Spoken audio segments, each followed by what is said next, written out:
वालेकुम अस्सलाम वरहमतुल्लाहि वबरकातु। आपका सवाल कि औरत के पिछली शर्मगाह में जमा करने का क्या हुक्म है। तो ये कबीरा गुनाह है, चाहे हैज के दिनों में हो या आम दिनों में। नबी करीम सल्लल्लाहु अलैहि वसल्लम ने ऐसा काम करने वाले पर लानत की है और फरमाया है कि ऐसा शख्स मलऊन है जो औरत की पिछली शर्मगाह में जमा करता है।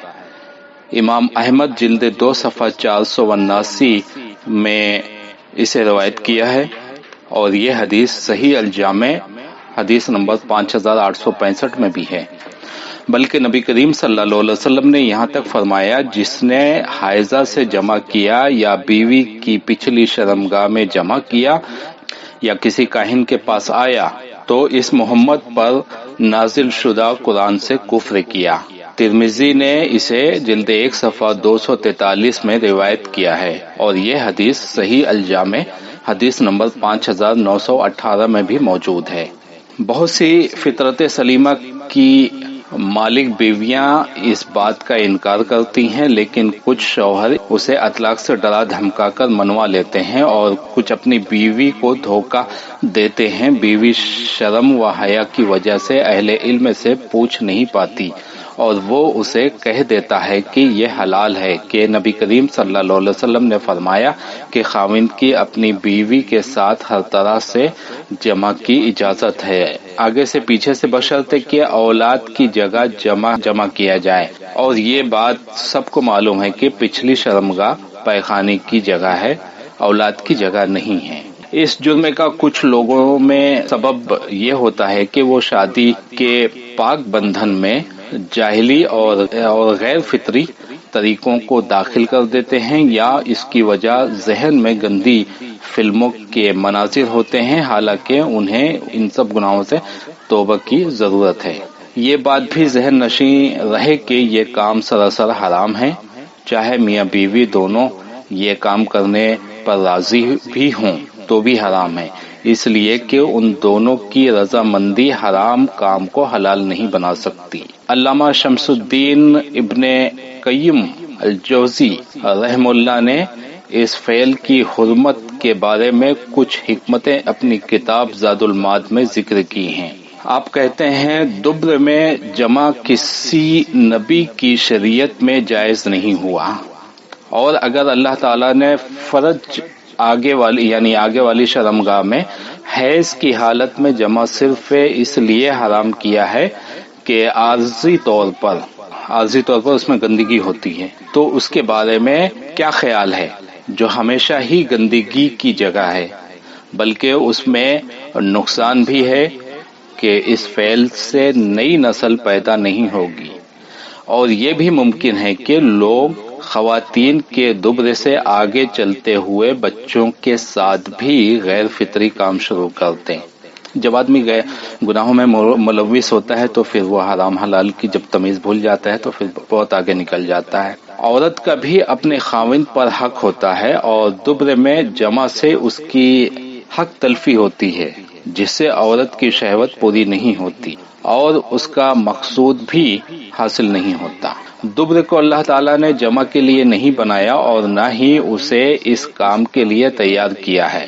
फर्ज ही जमा के लिए पैदा की गई है, चुनाचा फर्ज छोड़कर दुब्र में जमा करने वाले अल्लाह की हिकमत और शरीयत दोनों से बाहर निकल जाते हैं।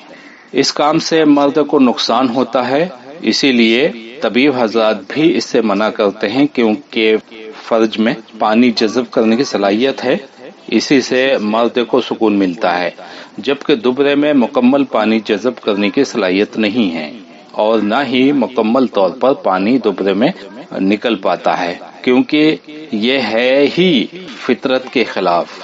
मर्द का एक और एतबार से भी नुकसान होता है कि उसे इस काम के लिए अजीब व गरीब किस्म की हरकतें करनी पड़ती हैं, क्योंकि ये काम है ही फितरत के खिलाफ। ये जगह गंदगी और पैखाने की है और इंसान उस जगह को अपने सामने रखता है और गंदगी उसके जिस्म को भी लग जाती है।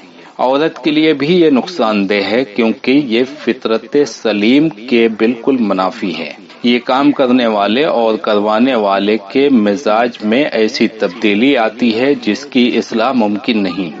اگر توبہ کر لے تو شاید اللہ اس کی اصلاح فرماتے۔ یہ کام لعنت کا موجب اور اللہ کی ناراضگی کا سبب ہے، جس سے اللہ کی نعمتیں زائل اور بندہ عذاب کا مستحق ٹھہرتا ہے۔ اللہ تعالیٰ ایسا کام کرنے والے سے اعراض فرما لے گا اور اس کی طرف رحمت کی نظر سے نہیں دیکھے گا۔ ذرا سوچے اس کے بعد اسے کس خیر کی امید ہو سکتی ہے اور کس طرح تکالیف سے بچ سکتا ہے۔ انسان کی زندگی کیسی ہوگی جبکہ اللہ کی لعنت اس پر برستی ہو اور اللہ اس کی طرف رحمت کی نگاہ سے نہ دیکھے۔ اس کام سے حیا کلی طور پر رخصت ہو جاتی ہے، حالانکہ دل کی زندگی حیا سے ہی ہے۔ اگر دل سے حیا ہی مٹ جائے تو گناہوں کو بھی انسان اچھا سمجھنے لگتا ہے اور اچھی چیزوں کو برا جاننے لگتا ہے۔ یہاں آ کر برائی اس پر مکمل حاوی ہو جاتی ہے۔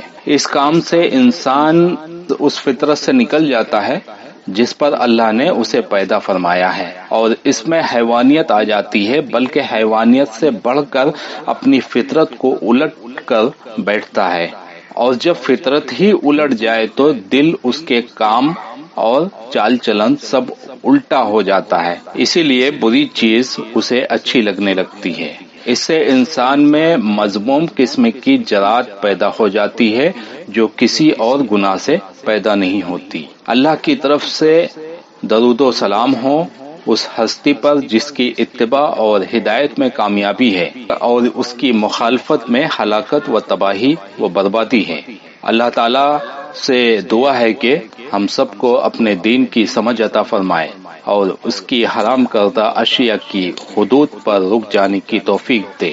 وہ سننے والا اور قبول کرنے والا ہے۔ آمین یا رب العالمین۔